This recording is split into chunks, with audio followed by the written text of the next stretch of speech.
Guys আমি আছিলোঁ এইখনত কৃষ্ণ প্ৰণামী মংগল সৎসংগ ভৱন আৰু এইফালে চাওক পাহাৰত পুৰা বৰফ পৰি আছে। জয় বদ্ৰীনাথ। গুড মৰ্ণিং গাইজ, আৰু এটা নতুন ভিডিঅ'লৈ আপোনালোকক স্বাগতম। গাইজ এতিয়া যাব ওলাইছোঁ বদ্ৰীনাথলৈ, মন্দিৰ দৰ্শন কৰিব। আপোনালোকে ভিডিঅ'টো চাই থাকক, গোটেই ডিটেইলছত বদ্ৰীনাথ দেখাই আছোঁ আপোনালোকক। আৰু এইটোৱে ৰুম আছিল 4 bed 1500।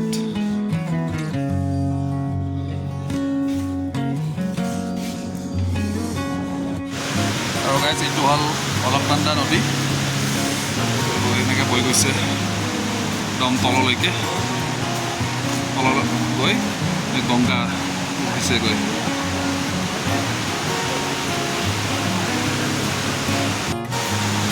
আৰু গাইজ ইয়াৰ পৰা এনেকৈ অলকনন্দা আৰু ভাগীৰথী নদী গৈ তলত দেৱপ্ৰয়াগত মিল হয় গংগা নদী সৃষ্টি হৈছে তাৰ পৰা।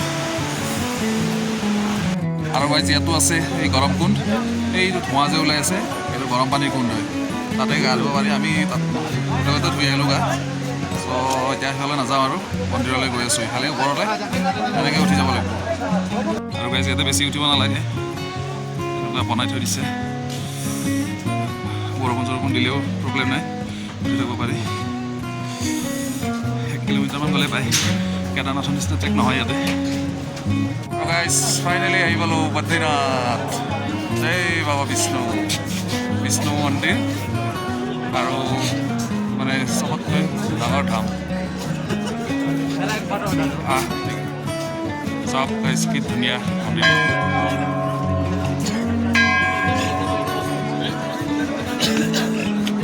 জয় বাবা বিষ্ণু, জয় বদ্ৰীনাথ।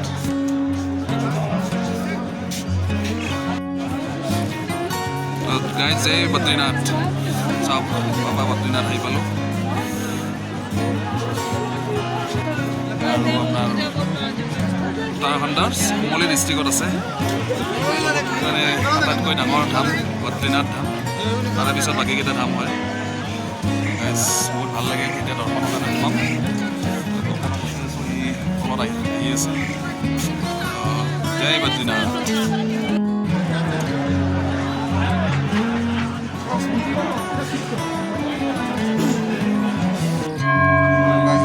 লাইন ধৰি আছোঁ ভিতৰত সোমাব কাৰণে।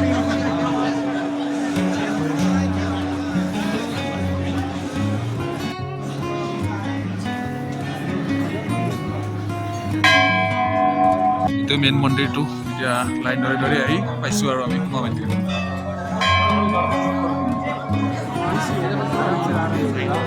ইয়াতে আছে বিষ্ণু ভগৱান।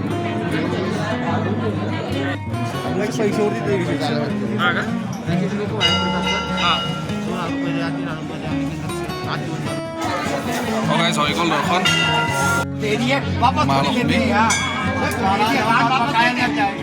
আৰু গাইজ মেইন মন্দিৰৰ পৰা ওলাই আহি এইফালে মা লক্ষ্মীৰ মন্দিৰ পাব, আৰু এনেকৈ এইফালে প্ৰসাদ পায়, লাড্ডু পায়, লাড্ডু কিনিব পাৰি এইফালে।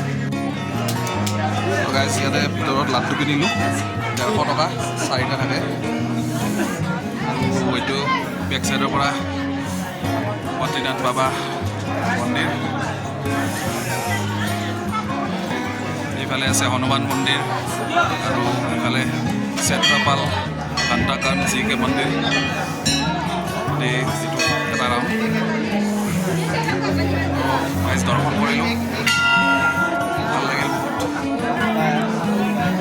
লৈ ল'লোঁ লাড্ডু, আৰু এতিয়া ওলাই গৈ থাকোঁ। আমাৰ মানুহখিনি চাগে ফোন কৰি আছে, আমাৰ দেৰি হৈছে, আৰু সিহঁতে ৰাতিপুৱা উঠি দৰ্শনলৈকে আহিছিলে, এতিয়া নেটৱৰ্ক পোৱা নাই কাৰণে চাগে ফোন কৰিব পৰা নাই। ঠিক আছে, বাহিৰলৈকে ওলাই যাওঁ। আৰু গাইজ এইটো গৰম কুণ্ড, ইয়াতে পানী গৰম হৈ থাকে, গা ধুব যিমান ঠাণ্ডা হ'লে এই পানী গৰম হৈ থাকে, একদম আচৰিত হৈ আছে।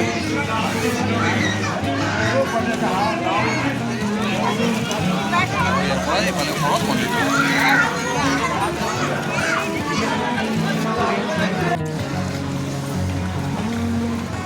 গৰম কুণ্ডত অলপ পানী মানে ল'লোঁ, গাত ছটিয়াই ল'লোঁ। গাটো হোটেলত ধুই আহিছিলোঁ।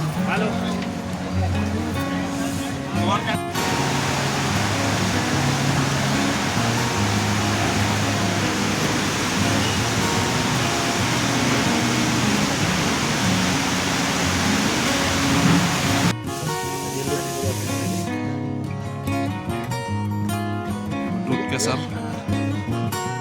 30 টকা এগিলাচত।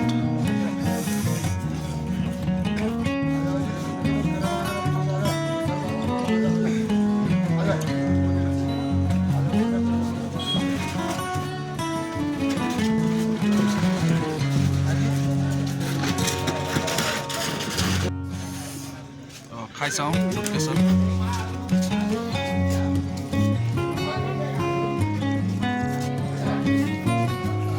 বঢ়িয়া, 30 টকাত বঢ়িয়া বস্তু। আৰু গাইছ ইয়াতে আশ্ৰম বহুত আছে, ইয়াতে থাকিব বেছি ভাল। কেদাৰনাথতকৈ ইয়াতে থাকিব বেছি ভাল, সস্তা আৰু চাফ চিকুণ বহুত ভাল। কেদাৰনাথতকৈ হোটেলো ইয়াতে সস্তাত পায়। আৰু দৰ্শন হৈ গ'ল বদ্ৰীনাথো, লাগিল না? মজা লাগিছে বদ্ৰীনাথৰ। একেলগে আহি এবাৰতে দুটা আপুনি দৰ্শন কৰিলোঁ। আৰু বাকী আৰু পিছলৈকে আৰু চিন্তা কৰি ক'ত যাওঁ। আৰু মন আছে বৈষ্ণৱদেৱীও যাওঁ, অহাৰ মন আছে। চাওঁ বাকী আমাৰ দুটাই আহিছোঁ, দুটা কাৰণে বেছি আৰু মজা হৈছে। দুয়োৰো মানে আণ্ডাৰষ্টেণ্ডিংটো ভাল। আৰু বেছি কষ্ট মই কৰা নাই বাৰু, তপনে বেছি কষ্ট কৰি আছে, দৌৰা দৌৰি। মই খালি লগত আছোঁ আৰু মেনেজ কৰি আছে। মজা লাগিল। আৰু এতিয়া আমি হৰিদ্বাৰ যাম। এতিয়া হৰিদ্বাৰত আকৌ দেখাম আৰু আমি দুটা নহয় 3টা মন্দিৰ দৰ্শন হ'ব। 3টা মন্দিৰ দৰ্শন কৰিম। হৰিদ্বাৰ আজি গৈ পাম ৰাতি, কালি হৰিদ্বাৰ দৰ্শন কৰাম আপোনালোকক। ভিডিঅ' চাই থাকিব, লাইক কৰিব, ছাবস্ক্ৰাইব কৰিব যোনে কৰা নাই। আৰু তপনৰ চেনেল এটা আছে, টিচিং বাবা ব্লগ, হেৰি লিংকটো দি দিম বাৰু, ছাবস্ক্ৰাইব কৰি দিব। আৰু গাইছে আচাল পিছফালে অলপনন্দা নদী, কি ধুনীয়া বৈ আছে।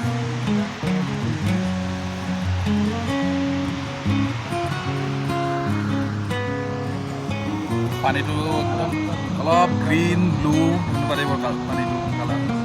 আৰু এইটো নদীয়ে গৈ এনেকৈ তলত গৈ ভাগীৰথী নদীৰ লগত লগ হৈছে, লগ হৈ গংগা নদীৰ সৃষ্টি হৈছে। আৰু ইয়াৰে পানীটো নীলা আৰু সেইটো পানী বগা।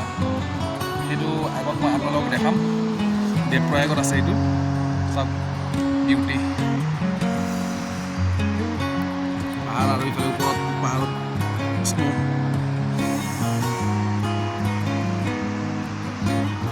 আৰু গাইজ ব্ৰেকফাষ্ট কৰিব আহি থাকোঁতে ইয়াতে দেখিলোঁ লংঘৰ লাগি আছে, ইয়াতে খাই দিলোঁ। গাইজ আপোনালোক যাব বদ্ৰীনাথৰ পৰা এতিয়া মানাগাঁও, তাতে গৈ লগ পাইছোঁ। মানাগাঁও, ৰাজগাঁও, ইণ্ডিয়া, তাৰপিছত ইফালে চাইনা।